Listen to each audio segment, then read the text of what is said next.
Tíminn er dýrmætur og því mikilvægt að nota hann vel. En hvernig skyldi maður gera það?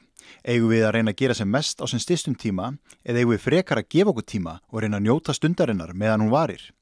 Blönduós er einn af þessum stöðum sem við brunum í gegn og gefum okkur oftar en ekki aðeins tíma í pilsu, piss og pappamál undir kaffið. En Blönduós hefur hins vegar upp á svo margt fleira bjóða en alla sósutegundirnar með pilsunni, ef við bara gefum okkur tíma. Já, ég er bent á það sem aðkomumaður að þetta sé eitt af stærstu tækifærum Blönduósinga að auka hér ferðamannastrauminn. Hér farum 700.000 bílar í gegnum bæinn ári hverju og eitt af tækifærum er að fá fleiri til að stoppa og njóta og nýta það sem hér er til staðar. Og þá þarf að vera einhver þjónusta til staðar. Eitt af því sem við erum að gera er að endurskipuleggja og deiliskipuleggja gamla bæinn svo kallað sem er sunnan ár. Þar var einmitt lág þjóðvörun í gegn og þar var til skamstíma miðað síðustu öld 3 bensínstöðvar, verslun, áfengisverslun og kaupfélag og meira sér útibú frá kaupfélaginu var sunnan ár. Og þetta er bær sem hefur staðið óbreyttur í milli 70-80 ár núna og var byggður frá 1876 þegar fyrsta verslunarleyfi kom hér til Blönduósbæjar. Og þannig að við ætlum að byggja hann upp til vegs og virðingar og hinn staðurinn sem er norðan ár sem er Hrútey sem við erum búin að fá styrk til þess að byggja upp sem ferðamannastað. Erum að hugmyndir að setja upp þar gömlu Blöndubrúna yfir í Hrúteyna þannig að það verður hægt að ganga þar í miðri Blöndu. Þannig að og fleiri staðir. Við erum ekki bara að horfa á gagnaver heldur að byggja upp fleiri tækifæri hér til að auka atvinnu. Og komin einhver styrkur í þetta verkefni? Það kom styrkur í fyrra varðandi Hrútey og til uppbyggingar. Það er búið að gera göngustíg, búið að malbika plön og aðkomuna og eftir að byggja upp brúna eða fara með nýja brú, það er bara göngubrú einföld núna. Við erum búin að sækja gamla bæinn sem verndarsvæði byggð og það er ekki beitt styrkur en það er búið að fá svona viðurkenning um að það verði sem sagt, eftir reglum verndarsvæði byggð frá því 2015 og þá er hægt að sækja styrki í einstök verkefni innan þess svæðis.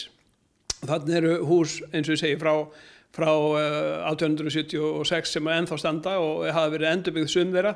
Önnur er í endurbyggingu og þetta mun svona hjálpa til við að endurbyggja gamla bæinn. Já, það var líf í gamla bænum meðan að vegurinn lá þar í gegn, en þegar honum var breytt þá hættu við að koma þar við. Markmiðið nú er ekki að leiða veginn aftur í gegn, heldur búa til perlu staðarins sem hefur sitt eigið aðdráttarafl. Já, það er einmitt hugmyndin að gera meira af göngustígum, vera með skipulega aðkomu, það sem að gamli vegurinn fær noti sín, en ekki og síðan með göngustíga og útivist og hann er ósinn annars vegar og síðan er Húnaflóin utan og kemur stundum brim þarna uppað og þarna er gaman að sjá sólsetri á kvöldin til dæmis og síðan eru staðir norðan ár eins og Skúlahotnið það sem er frábær útsýnisstaður. Þar á eftir að byggja gönguleiðir og fleira þannig að það er fullt af tækifærum hér á svæðinu. En hvað með gömlu söguna sem er nú í þessum húsum og þessu svæði, sérðu fyrir þér einhverjar ferðir gamla bæinn eða einhverja sögu vörður jafnvel? Já, það eru nú þegar ákveðin hús sem eru merkt. Við vorum með svona, eða ferðamálafélagið og ferðamálafulltrúi vorum með svona pröfu núna í desember, það sem var svona kvöld í gamla bænum, það sem var leiðsögn gamla bæinn með söguhúsana og þetta verður boðið upp að þetta á þessu ári, bæði fyrir útlendinga og Íslendinga. Arkitektur húsana, litbrigði þeirra, skipulag og staðsetning, allt hefur þetta sögulegt gildi sem vert að varðveita og halda í. Þótt hort sé fram á veginn til nýrra tíma í gamla bænum á Blönduósi, þá skiptir máli í allri uppbyggingu að gleyma ekki því gamla. Jó, það er einmitt hugmyndin að gera þetta upp í þessum gamla stíl. Sum húsin hafa verið endurbyggð mjög myndarlega í upprunalegri mynd, önnur eru í hægri endurbyggingu, öðrum hefur verið breytt í íbúðarhús sem áður var verslunarhúsnæði, þannig að þetta er svona í þróun. Og við vissulega viljum halda í gömlu húsin eins mikið upprunalega eins og hægt er. Sérðu fyrir kannski meiri verslun á svæðinu eða að þetta sé meira íbúðahverfi? Það hefur skapast þarna ákveðin svona þróun varðandi gististaði og veitingastaði. Ég hugsa að það muni þróast þannig áfram, ekki kannski verslun á öðru leyti nema minnagripir eða eitthvað slíkt og þarna er upplýsingamiðstöð, hótel og veitingastaðir og gistiheimili. Þannig að það er svona það sem dregur að.